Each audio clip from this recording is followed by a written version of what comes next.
Y los asustaba, y es que esta persona lo va a atacar y le vas... Entonces llegaban así a la radio conmigo, ¿no? Sí, hasta se lo dije, ese Max Cortés que te entrevistó para sacar al PRI de la Concordia, es el mismo Max Cortés, porque yo sigo de este lado de periodista. El que ha transitado por muchos caminos eres tú, porque finalmente las preguntas que yo tenga no forman parte de mi interés, a veces el 100%, forman parte del interés de la sociedad. ¿Cómo viene una persona que antes estuvo en la posición y gritando, y ahora sí, muy políticamente se asustan por la pregunta, ay, no puede ser que me haya dicho esto. Están del otro lado, dicen, ¿no? ¿Ves diferencias en la forma de gobernar? Los estilos de gobernar se reciclan. Y es triste. O sea, no hay nada nuevo, pues. No hay nada nuevo bajo el sol. No niego el talento que tiene. Es una mujer inteligente. Es una mujer con mucha capacidad. Pero evidentemente no puedes sacrificar la capacidad de tus colaboradores para llevarla a cuestas tú. Que han brincado de un poder a otro, de otro partido a otro, han estado. Y que ahorita son los lamebotas del actual gobierno. Y esos lamebotas es lo más nocivo que puede tener un político. ¿Qué tal? ¿Cómo estamos? Gracias por estar aquí, gracias por vernos a través de Edición Limitada. Hoy me encuentro con un personaje de la opinión pública con gran trascendencia en nuestro estado, un hombre de medios de comunicación y un gran expositor del periodismo en Colima, por mi amigo Max Cortés. Max, ¿cómo estamos? Muchas gracias, Miguel. Se siente raro, pero bueno, gracias a esta invitación de Edición Limitada, que tengo entendido, pues está ya por empezar toda una serie de trabajo periodístico, de charlas y de conversaciones a la orden. Exactamente, y me da gusto iniciar contigo, platicando en esta ocasión de muchos temas, principalmente el tema de medios de comunicación, el tema del papel de los propios medios de comunicación. Max es un periodista con más de 34 años de experiencia ya en esta profesión, con muchas historias que puede contar, pero yo iniciaría porque nos comentaras, eres de feño de nacimiento y colimense por adopción. Así es. Mira, yo nací en el DF, mi padre es de Colima, tengo 4 hermanos que nacieron aquí y 4 que nacimos en el DF, pero desde muy pequeño yo convivía entre la Ciudad de México y Colima, venía a las vacaciones a ver a mi padre y regresaba a la actividad. A los 18 años, que es cuando inicio la actividad en el periodismo, inicio el trabajo en radio, se llamaba Noticentro Colima. Migré de la Ciudad de México hacia acá en una eventual huelga que se presentó con el famoso MOSH en el 89, en la UNAM, en la Universidad Nacional Autónoma de México. Yo estaba en el CCH Sur y vengo de la Ciudad de México y a trabajar a radio. Inicialmente no venía a trabajar a la radio a noticias, venía a trabajar en actividades complementarias.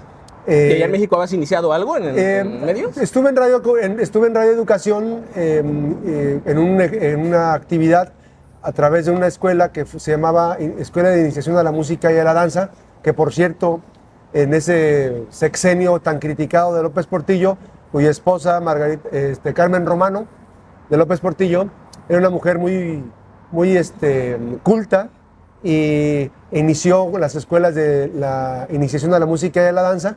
Este caso se llamaba Olin Yolisli, que es vida y movimiento. Entonces fui seleccionado a participar en una escuela de música.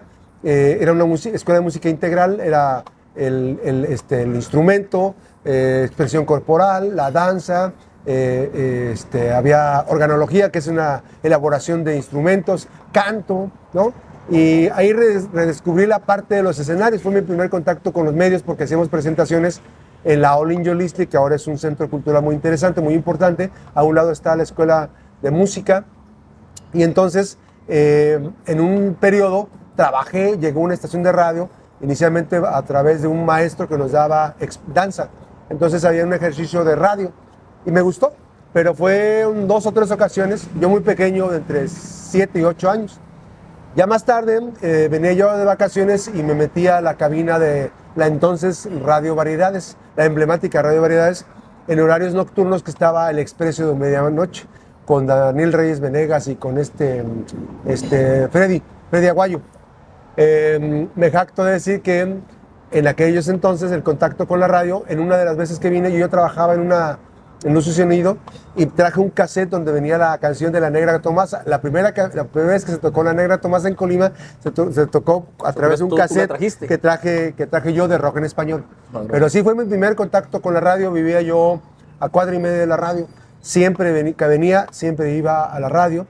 Nos dejaban entrar, estaba el emblemático Melesio, PPR, Roberto Reyes, Roberto R, y muchas personas, don Enrique Jiménez, ¿no? En paz descanse, personajes que, don Rubén Tapia, ¿no? En paz descanse, que pues bueno, tú lo conociste, fuimos compañeros en la unidad móvil, y yo no sabía que a la postre me convertiría en un integrante de la frecuencia ahora 92.5, que era en aquel entonces 1080 de amplitud modulada, que en ese entonces era en aquellas ondas hercianas, ¿no?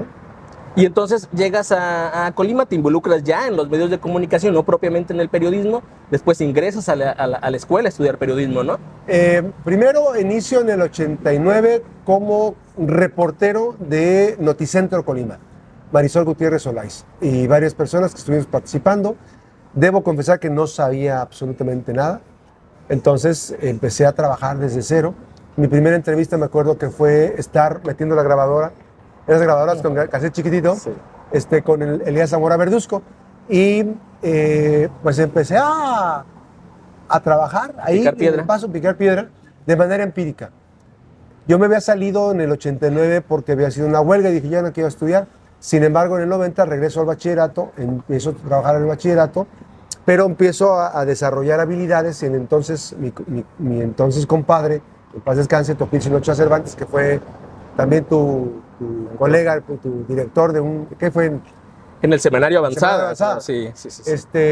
Mi compadre descubrió, entonces no era mi compadre, él descubrió en mí algunas habilidades periodísticas.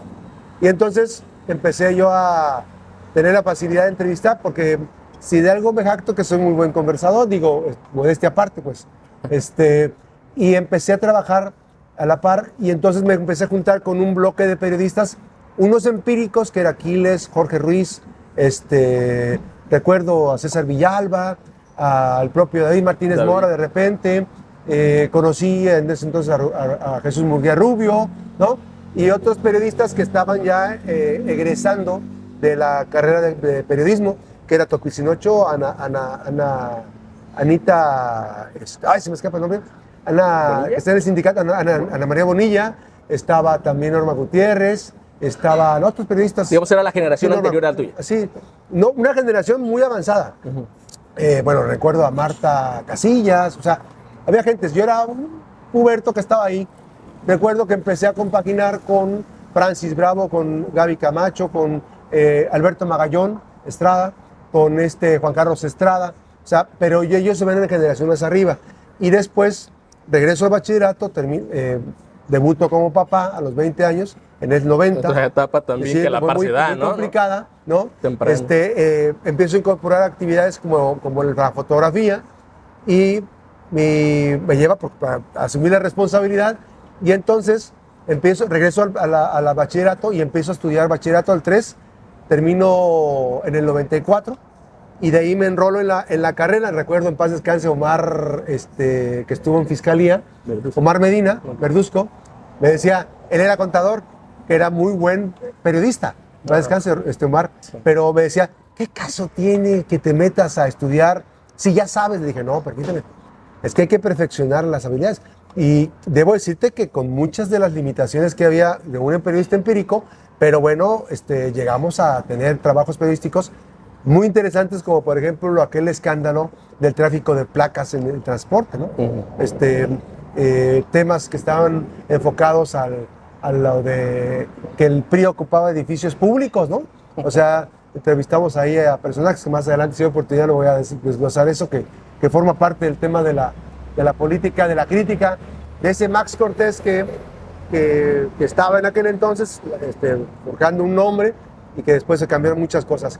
Y me meto a la carrera, empiezo a tener habilidad para la corresponsalía, soy corresponsal de Radio Red, estuve con Gutiérrez Vivo muchos años, después me llevó a un sismo a reportar varias cosas importantes en varias partes del país, en varias frecuencias de la radio, y hasta, pues bueno, también compartir trabajos periodísticos en Ecos de la Costa, que es donde también nos encontramos, en Ecos de la Costa, después en el Vespertino Extra, y así, bueno, compartiendo habilidades y actividades en el periodismo de radio, que nunca lo he dejado, y también con habilidades en el tema del periodismo de prensa escrita, además de la fotografía. Y vivir esas dos partes, digo, lo platicabas ahorita bien, la parte empírica del periodismo que lo iniciaste antes de salir la carrera y lo importante que es también profesionalizarse, y después como profesional también del periodismo, compagina las dos cosas o complementa las dos cosas. En esos 34 años de experiencia como periodista, como comunicador, ¿cómo ves desde esa perspectiva los medios de comunicación actualmente? Actualmente, digo, si tenemos la visión de que es complicadísimo el tema del periodismo, la práctica del periodismo, todo lo que hay alrededor, el tema gobierno, el tema política, en fin, muchas cosas que vamos a ir desarrollando, pero ¿cómo ves tú el papel de los medios de comunicación actualmente en este momento, tanto a nivel nacional como a nivel local? Me metes en un aprieto porque evidentemente son procesos que hemos estado viviendo a lo largo de mucho tiempo. Por ejemplo, yo trabajo, mi base fundamental es la radio. Hace 34 años, más de 34 años, que me dieron la oportunidad de abrir brecha en ese tema. Como reportero y desde el 2000 como titular de un espacio informativo que ya no fue nombrado desde el gobierno, porque antes se nombraban por parte del gobierno los titulares de los medios de comunicación.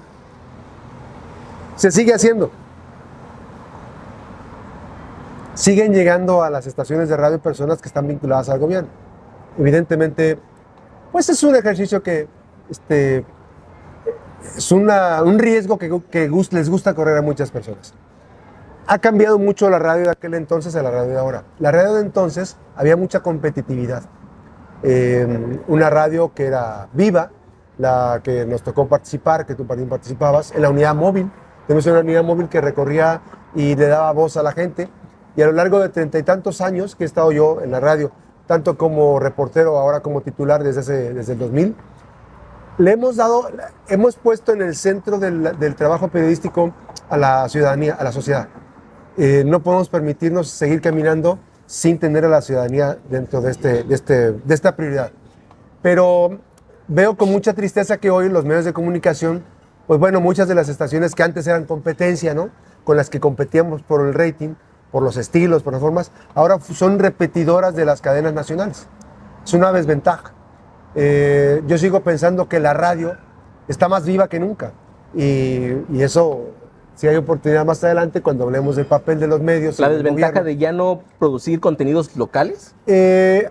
Los medios digitales han venido a desplazar la inmediatez de la radio. Sin embargo, los contenidos con inteligencia, los contenidos con audacia, digamos, con mucha reflexión, que no se queden con el tema de la inmediatez, pues obviamente que van a ser contenidos buenos. No podemos vivir en la inmediatez y dejar de lado el papel fundamental que tenemos como sociedad y más como periodistas. El papel de periodista es un papel sumamente desventajoso, porque estás a merced de la crítica de todo el mundo, y es el de los más ingratos, porque si para ti estuvo bien un acto de gobierno que puedes ponderarlo como una acción positiva dentro de la sociedad, no porque sea una lisonja, no porque sea una alabanza, vas a recibir críticas. Sin embargo, no puedes limitarte a la otra parte, hacer una crítica y detenerte porque ¿qué va a pensar tal persona? ¿O qué va a pensar el gobernante? ¿Qué va a pensar tal político? Pues no, o sea, los políticos tienen un papel de que son insaciables. O sea, no les satisface nada, ni su propia presencia, ni verse al espejo, porque ya hay mucha vanidad en este aspecto de la política. Pero bueno, los medios de antes han cambiado mucho con lo que son los medios de hoy.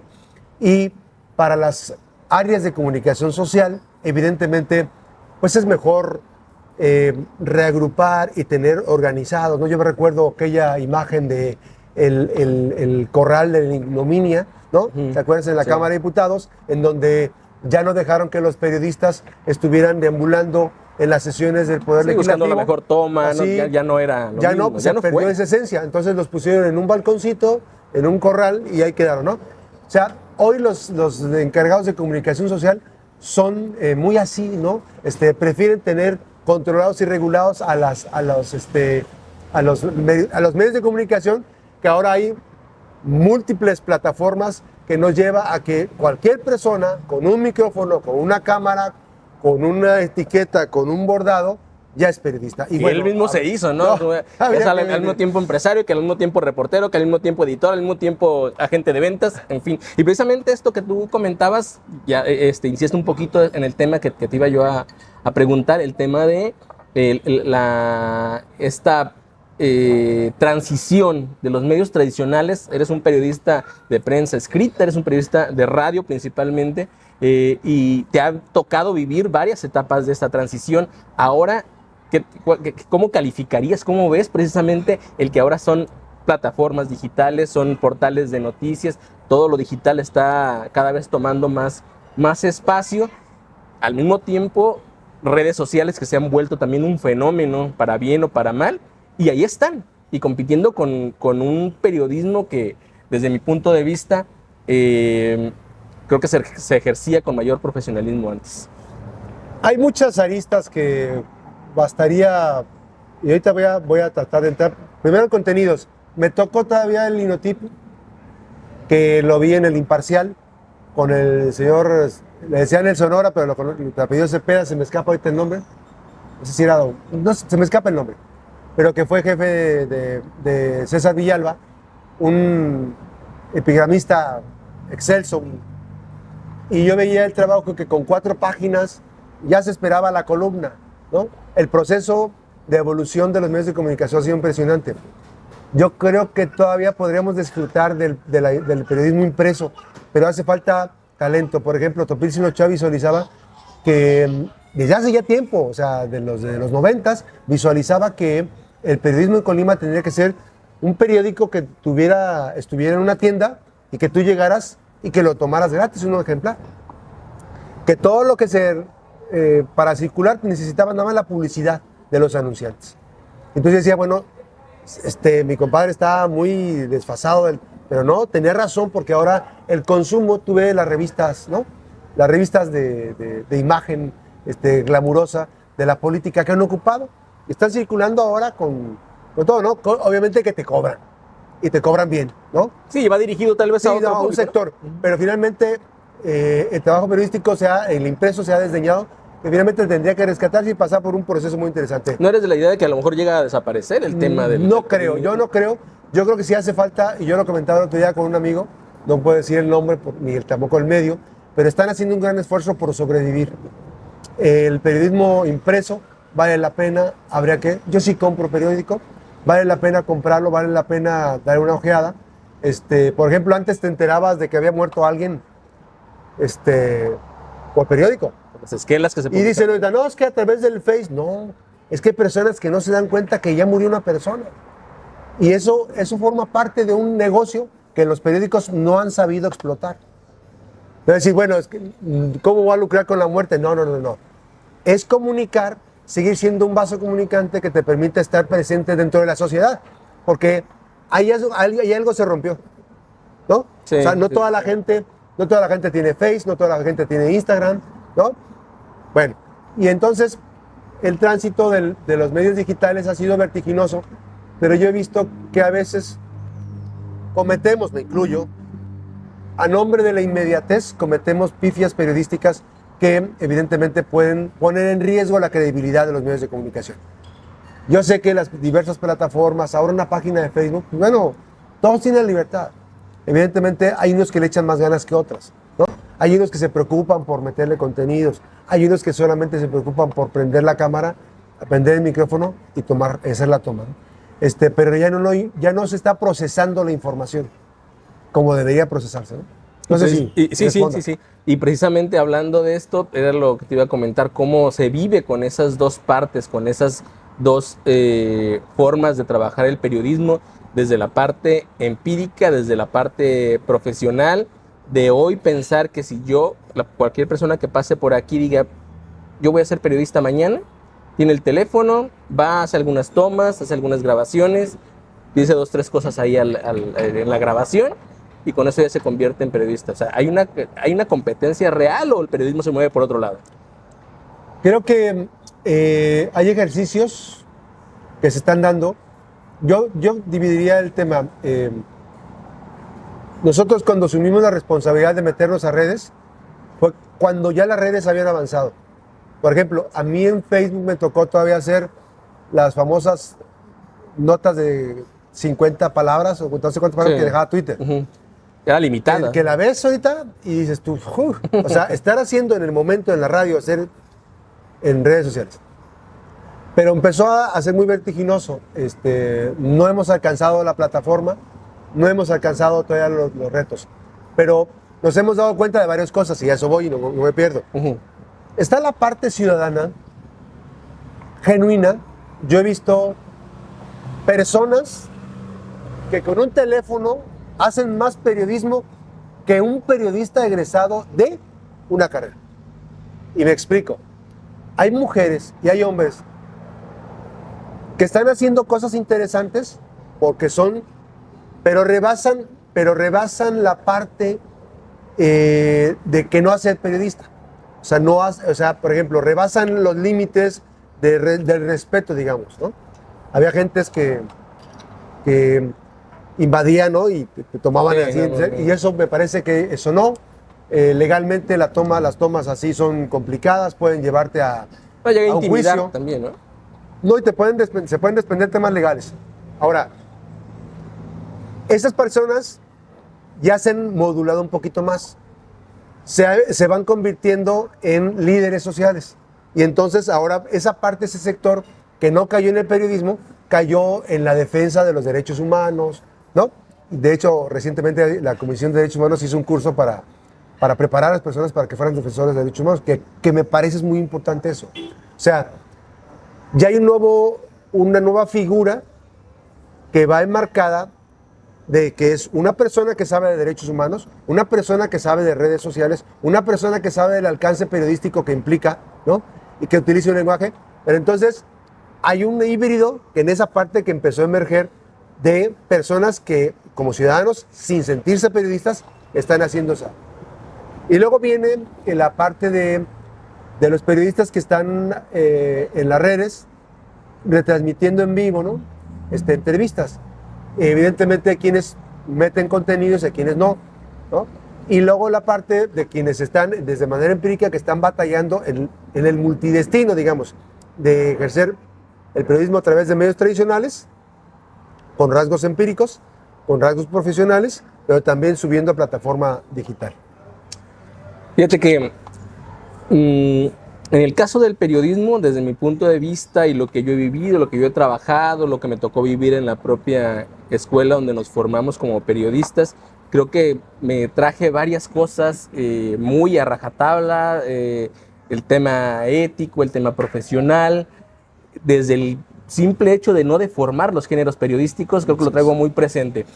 Y entonces de ahí viene lo que te quiero preguntar. Hay una cuestión que es complicada como de analizar si nos ponemos a ver la relación del periodismo en general, tomando en cuenta esto nuevo que son las redes sociales, esto nuevo que son las nuevas plataformas digitales, quien se mete a periodista, todo este periodismo, toda esta gama, la relación que tiene con el poder. Una cuestión muy complicada porque como tú lo habías comentado hace un momento, ¿no? Entonces, el poder también se ha encargado de acaparar y de querer cubrir, de querer coaccionar a veces también. ¿Qué piensas tú de todo esto? Bueno, ahorita que te estaba mencionando, ese Max Cortés de los 90s hizo trabajos periodísticos interesantes. Yo recuerdo uno con un actor político, que lo voy a hacer como hecho, un hecho. Yo entrevisté porque había un usufructo de un edificio público para un partido político. Y me tocó recordarle recientemente que ese Max Cortés era ese mismo Max Cortés de ahora. evidentemente hay cambios sustanciales en la vida cotidiana. ¿Qué ha pasado? Pues, que antes uno era más aventado, ¿no? Sí. Antes, y esa persona era un político, bueno, voy a decir ya, ¿Quién es? el que fue el entonces, creo que en ese entonces no sé si era diputado o dirigente del PRD, Arnoldo Vizcaíno Rodríguez. Y ese mismo personaje, me lo topé pues, mucho tiempo, ¿no? Pero ellos han transitado, esos personajes políticos han transitado en diversas etapas de vida, hasta que ahora, después de veintitantos años, ya son gobierno. Pero me da la impresión, en la última charla que tuve el año 2021, me da la impresión que ha cambiado su concepto del periodismo. Y entonces, lo que yo me recordé, y no, o sea, sí se lo dije, ese Max Cortés que te entrevistó para sacar al PRI de la Concordia, es el mismo Max Cortés, porque yo sigo de este lado de periodista. El que ha transitado por muchos caminos eres tú. Ya fue dirigente no sé qué, ya fue dirigente no sé qué, ya se había retirado de la política, ya regresó otra vez a la política. O sea, en aquel momento hacía defensa de las libertades, del quehacer periodístico. Porque además nosotros como periodistas éramos los depositarios de la información. Y una nota periodística con una emisión de una declaración que dio una persona generó que se reivindicara la posesión de una que fue escuela por parte del gobierno y que se le había entregado a un partido. O sea, ¿a cuenta de qué? ¿No? Y hoy veo que ese tipo de personas han cambiado su concepto, ¿no? Han cambiado su concepto.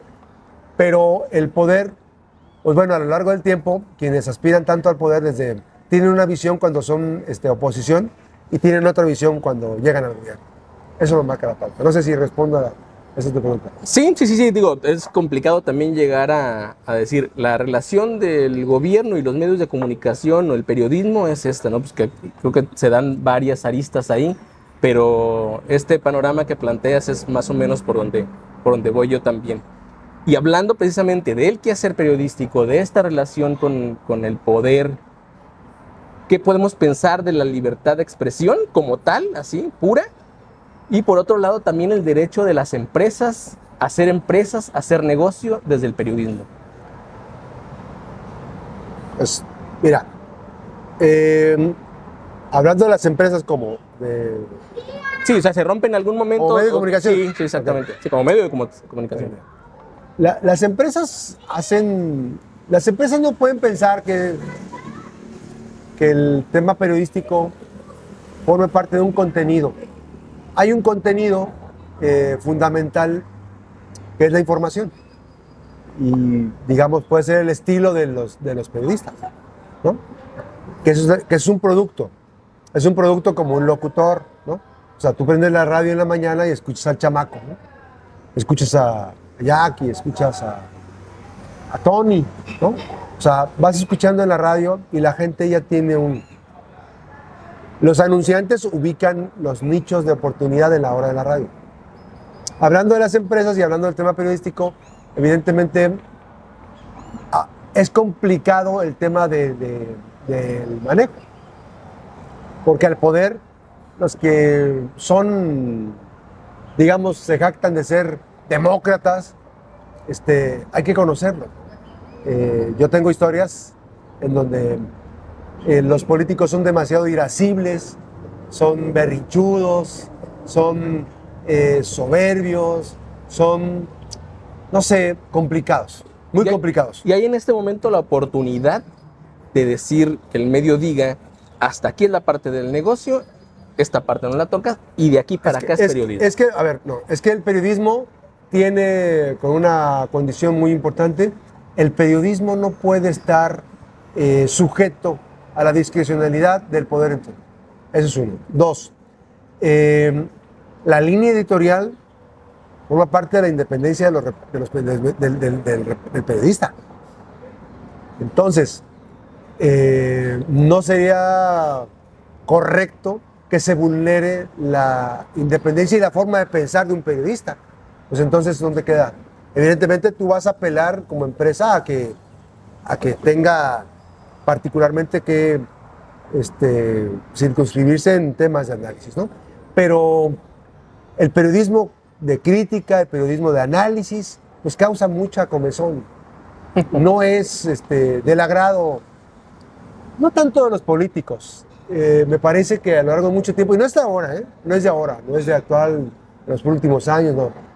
Me parece que quienes están a cargo de las áreas de comunicación social, los que son asesores de los políticos, los que son los manejadores de los políticos, no le hacen entender o son los que vulneran el espacio, porque hay políticos que son entrones, hay políticos que no necesitan... Y aguantan. No, y aguantan. Yo te voy a decir de uno, porque es el que me puedo decir de pe a pa. De una sola pieza. De una sola pieza. Jorge Luis Preciado Rodríguez. Es un tipo que iba a ser diputado federal, creo, y me dijo, a mí no me importa que me critiques. Fíjate, a mí no me importa que me critiques. A mí lo que no me niegues es abrir mi micrófono. Y dije, no, espérame, es que nunca te lo he negado. No. Dice, a mí critícame lo que me quieras criticar.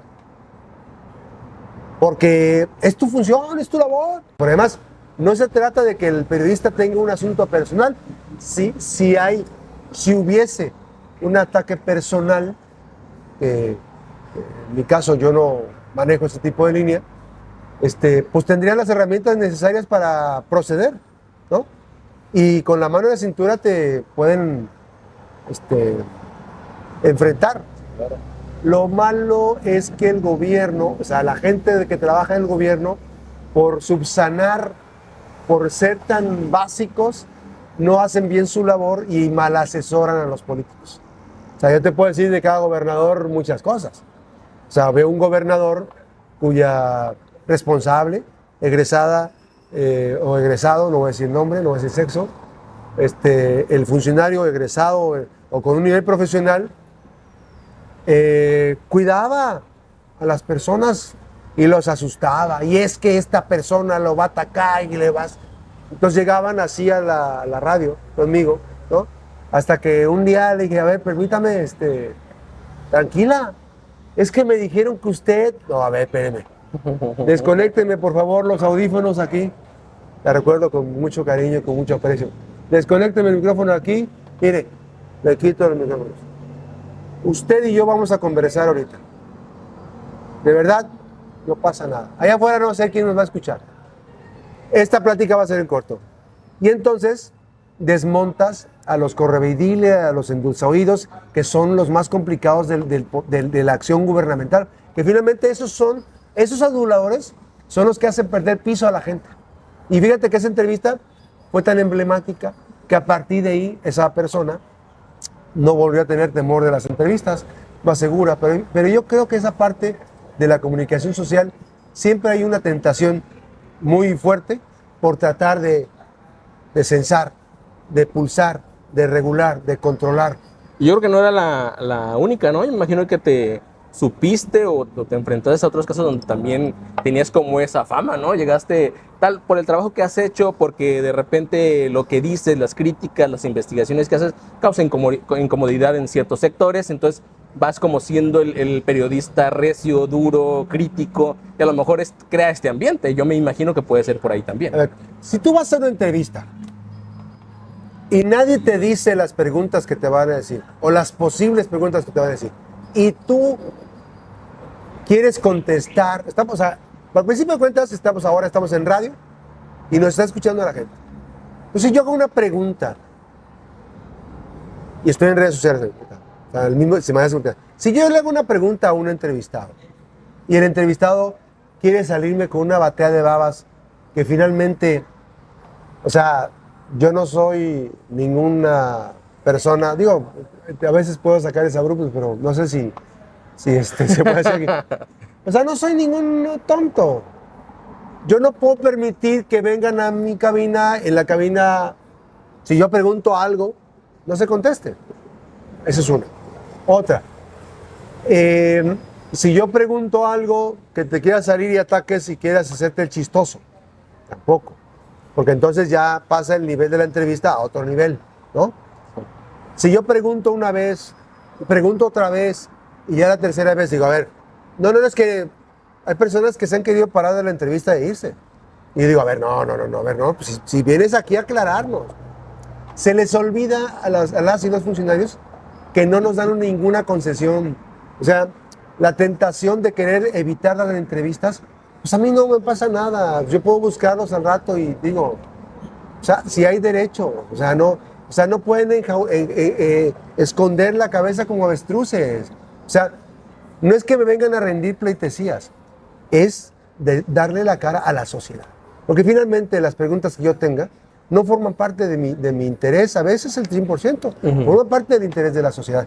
Pero tenemos funcionarios muy poco preparados, o sea, tratan de irse por la tangente, ¿no? Y pues a veces nos quieren ver la cara de tontos. No somos tontos. Ya no somos los tontos que ellos pensaban que somos. Y menos aquellas personas que, oye, ¿cómo viene una persona que antes estuvo en la posición y gritando? Y ahora sí, muy políticamente se asustan por la pregunta. Ay, no puede ser que me haya dicho esto. Están del otro lado, dicen, no es lo mismo Si ser ellos cantinero que borracho. Claro, si ellos antes eran lo que ahora no son, o sea, que no vengan con cosas. Pero evidentemente siempre hay un riesgo. Y el periodista no debe perder de vista la responsabilidad que tiene de preguntar. Las preguntas pues, van a ser incómodas. Las preguntas pueden ser, dicen que no hay preguntas incómodas. Hay respuestas que pueden ser indiscretas. Oye, Max, y en esta, tocando la materia propia que es parte del trabajo del periodismo o del periodista, el quehacer del gobierno, el tema político, es algo que siempre está ahí en las emisiones de cualquier medio de comunicación, en las columnas, en las notas. ¿Cómo ves tú la situación actual? Comparado gobiernos anteriores, con esos 34 años que tienes tú de experiencia, te ha tocado ver de todo, ¿no? El pasar de gobiernos con el actual, que ha sido criticado en muchas cosas. ¿Ves diferencias en la forma de gobernar y qué tanto afectan esas diferencias, tanto al tema medios como a la sociedad en lo general? A mí me preocupa que sigo viendo prácticas de gobierno arrastradas desde Elías Zamora Verduzco. ¿Y eso es involución o no? ¿O es un retroceso? A mí me parece que sí. O sea, los estilos de gobernar, de repente, yo no sé en qué momento, yo voy a citar de memoria a una persona, pero no lo puedo decir el nombre, decía, ¿para qué quería ser gobernador si no va a estar en Colima? No es actual, y me parece una cuestión complicada. O sea, no hay, los estilos de gobernar se reciclan. Y es triste. O sea, no hay nada nuevo, pues. No hay nada nuevo bajo el sol. Pero lo que sí es más nuevo ahora es que, por ejemplo, ahora hay redes sociales, ¿no? Antes, tú te hubieras enterado, por ejemplo, de un escándalo que ahora está en video, ¿no? Fíjate que fulano hizo tal cosa y tú, no. Ahora además abres Facebook y buscas video, quién sabe qué, quién sabe cuál. O sea, que no había capacidad de asombro. Ahora las redes sociales han democratizado la cercanía o el acceso a revelar. Por ejemplo, hay políticos de los últimos 20 años, ¿no?, que se movían en redes sociales de manera incipiente hace 20 años. Digo, por decir una fecha cuando empezaron las redes sociales. Bueno, esas personas políticos, muchos que ahora siguen vigentes o aspirando, tuvieron que borrar sus estilos de vida en las redes sociales. O sea, a ver, ahora... ¿Para venderse como lo que ahora pega o qué? Ahora para venderse como, pues somos de la prole, pues somos de la cultura del esfuerzo y venimos desde abajo y no. Los de antes robaban más, o sea, y tú veías en en las cuentas, principalmente de Instagram, que ese era de un acceso más limitado, que transitó, ahí se subía el glamour, ¿no? Entonces los veías, ¿en qué? En aviones privados, con bolsos, chamarras, mochilas, de las más caras, y bueno, eso quedó en el olvido, porque ahora ya son diferentes. Pero, insisto, cuesta trabajo entender esa parte porque finalmente, pues a veces uno piensa, dices, bueno, no hacen nada diferente, no están haciendo cosas diferentes, no están, vamos, no hemos logrado avanzar. Por ejemplo, otra cosa, o sea, tantas cosas de rezagos llegan al Congreso, al Congreso de Estado, yo no sé quién les maneje la agenda legislativa, que a veces cosas de sentido común no se han reformado. Por ejemplo, yo te diría, ciberseguridad. ¿Qué tanto están avanzando aquí? ¿Cómo está el fraude de los cuates que metieron a la lana a apostar y todo, a invertir sobre dinero que les daban? Ahí quedó en el olvido, ¿no? Pero finalmente hay muchísima gente defraudada. Sí, claro. Y hay quienes recuperaron su lana. Hay que preguntarles cómo lo hicieron. ¿Qué pasa con los temas de delincuencia, de robo de identidad? O sea, ¿cómo Colima no hace un avance? Por ejemplo, tantas mujeres que hay ahorita, tanto que se ha dicho que las mujeres, que esto, ¿por qué no han reformado la ley para tratar temas el orden de acoso sexual? Porque todavía en este momento siguen presentándose casos de acoso sexual y acoso laboral, a veces juntas, que en ocasiones quedan impunes. Y de repente ves a personas que piden, oiga, denles una oportunidad, no sabía lo que hacía. O sea, sí, cuates acosadores, depredadores sexuales. Pero ¿dónde está el avance? ¿Dónde ves la agenda de las mujeres? ¿Dónde ves la agenda que esté reformada? Pues no. Pero bueno, en los medios de comunicación eso les duele. Les duele porque evidentemente pues, no han hecho su trabajo. Y esta parte que comentabas, no hay nada nuevo bajo el sol. Entiendo que lleva todo un mismo camino, no puede ser diferencia. Llámese izquierda, llámese derecha, llámese todo. Hay una crisis, Miguel. Pero ese es un elemento que te quiero preguntar que tal vez pudiera ser la diferencia. El gobierno de las mujeres. Llegan mujeres al cargo. ¿Hay una diferencia? O sea, si se alcanza a ver si está gobernando una mujer o se cae en cuestiones que no dejan avanzar como se quisiera, o defraudó el tema de que centraran la esperanza en una mujer, llega y no se avanza lo suficiente. Preguntas. La respuesta no la tengo yo tengo mi opinión.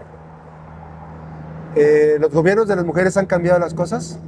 Pregunta, ¿qué han hecho diferente para lograr la igualdad entre mujeres? ¿Qué tanta sororidad hay de una mujer contra otra mujer? ¿Hay violencia entre mujeres? ¿Cuál es la violencia más grande? ¿La que ejercen los hombres hacia las mujeres o la que ejercen estas mujeres de poder con las mujeres, con sus pares? ¿Por qué no han cambiado las formas de denunciar delitos que se relacionan con las mujeres? ¿Por qué sigue teniendo la mujer porque ahora tenemos mujeres, ¿por qué sigue teniendo las mujeres que pasar un peregrinar? Recién me entero de un acosador sexual, elemento de policía, con una compañera policía, que además es profesionista. Y lo vamos a denunciar en estos 4 días, vamos a hacer toda la publicación. ¿Cómo batalla una mujer un peregrinar y el estigma que hay de denunciar? Entonces digo, ¿qué tan retrasados vamos? Ahora, todavía más. Evidentemente, ¿qué papel juega el hecho de que una mujer tome las decisiones? O sea, yo tengo una opinión. Hay varias presidentas municipales, ¿no? Yo tengo mi opinión de cada una de ellas. Pero yo, más que mi respuesta, observemos la respuesta que está en las redes sociales. ¿Cómo se comporta la presidenta municipal de Manzanillo? ¿Cómo se comporta la presidenta municipal de Cuauhtémoc? ¿Cómo se comporta la presidenta municipal de Colima? ¿Cómo se comportan las diputadas? ¿Cómo se comporta la gobernadora? ¿Cuál es el comportamiento que hay en su entorno? Y ahí podemos descubrir qué tanto puede avanzar. Sí hay sensibilidad. Yo noto sensibilidad. O sea, lo que puedo rescatar es que hay sensibilidad, hay otra visión del poder, pero sobre todo hace falta mayor contundencia. Yo quisiera, yo no me, digo, mi mamá me sacó adelante a mí durante muchos años. Mi mamá, la señora Eva, me enseñó el papel muy importante de la mujer. Y ahora yo creo en las mujeres. Y yo no tendría ningún temor, ningún esquemor, digo, de que una mujer gobierne, tome las decisiones. Al final del camino, en un matrimonio hay compartido, se comparte el volante, digamos, el manejo, ¿no?, de la familia. Pero además se complementa. Sin duda, hacen falta muchas cosas. Hemos avanzado, no como yo pensé que íbamos a avanzar. Porque no se trata de decir las mujeres, la defensa, el respeto, sí, ese es parte muy importante. Pero nos queda de ver. Nos queda de ver un poquito el que se hagan las cosas más rápido, el que se procesen las cosas de mejor manera y evidentemente respondiendo a todo el tema de la sororidad, la violencia de las mujeres contra mujeres. O sea, esos procesos son importantes, no perderlos de vista. Cada quien tendrá su opinión, yo tengo la mía. Evidentemente, creo que hace falta mucho más. ¿Que hay condiciones para hacerlas? Claro que hay condiciones. Porque, por ejemplo, a cuenta de que tú pones a un hombre a que maneje cierto tipo de situaciones en la acción gubernamental. ¿A cuenta de qué? O sea, ¿cómo una persona se hace valer o sentir como en la persona que regula las decisiones de una persona que toma decisiones? No puede ser, ¿no? Pero ahí hablamos mucho de la personalidad. Max, y para finalizar esta plática, ¿hay tema como para hacer 5 entrevistas? Si nos vuelves a invitar, sí. Estás invitado siempre. Sin pensar en si es mujer o es hombre, ¿cuál sería tu opinión del quehacer del gobierno, el que está por concluir el gobierno federal, el presidente Andrés Manuel, como lo ves al terminar el sexenio, y el gobierno que va a la mitad de Indira Vizcaíno en Colima? Por el gobierno federal me parece que no bastan 6 años para hacer una acción de gobierno. Sigo pensando lo mismo que pensé cuando entrevisté tanto a Vicente Fox, a Peña Nieto, al propio López Obrador como candidato. Sigo pensando que un hombre, el desempeño de un presidente de la República no puede recaer en una sola persona. Porque el presidente tiene un entorno, ese nombre y las circunstancias. Hay muchas cosas buenas que podría rescatarse. Hay otras cosas que son imperdonables. Pero evidentemente eso nos habla de lo acotado que está la capacidad de un ser humano para controlar un país. La ruta de cómo decidir. No es posible que una persona no conozca qué pasa en su país si es una persona que no se le informó, como Peña Nieto, ¿no? Que yo no sabía, o el presidente actual. ¿Nos queda de ver López Obrador? Sí, nos queda de ver. ¿Hay intenciones buenas? Pues son intenciones muy buenas. La concentración de poder se puede dar. Me parece que si no tuvieran escándalos como el Segalmex y otros, me parece que la concentración de poder podría tener una explicación y una valoración aparte. Del gobierno actual, pues me atrevería a decir que el gobierno de Indira trazó una ruta hasta el 2024, que es el tercer año de gobierno. Sigo preguntándome dónde están los 11,000 millones de pesos que denunció de José Ignacio Peralta Sánchez. Sigo preguntándome qué pasa con el peor de todos los de Colima, que era el peor gobierno. Sigo pensando que la gobernadora tiene una visión. No niego el talento que tiene. Es una mujer inteligente, es una mujer con mucha capacidad, pero evidentemente no puedes sacrificar la capacidad de tus colaboradores para llevarla a cuestas tú. O sea, no es correcto que tú cargues con el peso de la responsabilidad de tus subordinados, de la gente que tiene que darte respuesta. O sea, no puedes dejar que un funcionario decir que la gobernadora lo resuelva. Eso solamente se entendería, y no sé si yo estoy mal, si la gobernadora concentra todo el poder. O sea, aquí no quiero, ¿cómo les dijo a los que dicen que les dijo a los diputados? Aquí no quiero, aquí no quiero personas que vengan, se me escapa ahorita, pero bueno, que concentre el poder. Creativos. Sí, que no se me pongan creativos.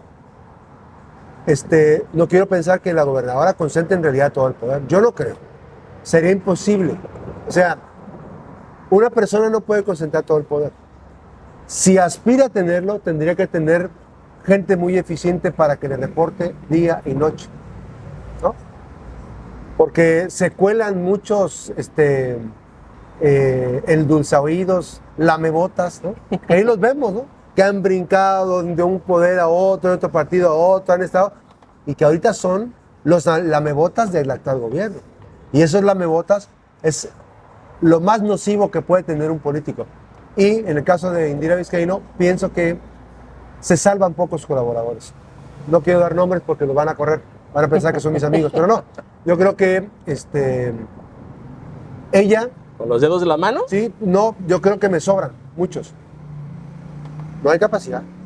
Bueno, tú mandas a un funcionario a la Operación Jalisco y ¿con qué te regresa? Con un problemón. Y entonces en lugar de ayudarle a Claudia Sheinbaum, pues le ayuda a la oposición, ¿no? O sea, ¿a dónde mandas? Cumple con esta máxima de dar más problemas que resolverlos, ¿no? Así, o sea, pero son problemáticos, ¿no? Y la cuestión no puedes basarla en la confianza. O sea, no puedes, el gobierno de Indira no se puede sentar eso, más porque es maestra en derechos humanos. Y entonces, un funcionario tendría que leer, hay muchos que son muy buenos, tendría que leerle sobre líneas dónde va. Por ejemplo, me preocupa el tema de educación, que ella tiene establecida una idea sobre educación, pero no la están siguiendo al 100%. Pero se da porque ella tiene unas indicaciones que aterriza, pero llegan otras indicaciones que a veces se operan. Así de sencillo. Entonces, creo que le queda mucho tiempo, digamos, que será la mitad del periodo. La mitad del periodo para enderezar el camino. Le quedan todavía unos meses para cumplir el tema de que dijo que su gobierno iba a empezar a partir del tercer año. Yo aspiro a que sí empiece, que se revitalice y que pues, seamos un estado próspero que venga a acabar con la inercia negativa de todos los últimos gobiernos, que no ha habido desarrollo. El mayor número de empleador pues es el gobierno, las instituciones gubernamentales, y no hay empresas, pero no veo haciéndoles algo para que que lleguen las empresas y se instalen. Veremos qué pasa. Veremos qué pasa. En próxima ocasión, si me invitas. Sí, ¿no? Claro que sí. Vamos a seguir platicando de estos temas que son por demás interesantes, y es lo del día a día. Tenemos que estar ahí, tenemos que estar hablando, tenemos que estar criticando, y esperemos que aguanten. Gracias. Max. Gracias por la invitación, Miguel. No, gracias a ti por estar aquí. Éxito. Gracias. Y éxito en esta edición. Gracias. Los invitamos a que vean y que sigan de cerca. Gracias a ustedes también por acompañarnos y por seguirnos a través de Edición Limitada. Nos vemos en la próxima. Gracias.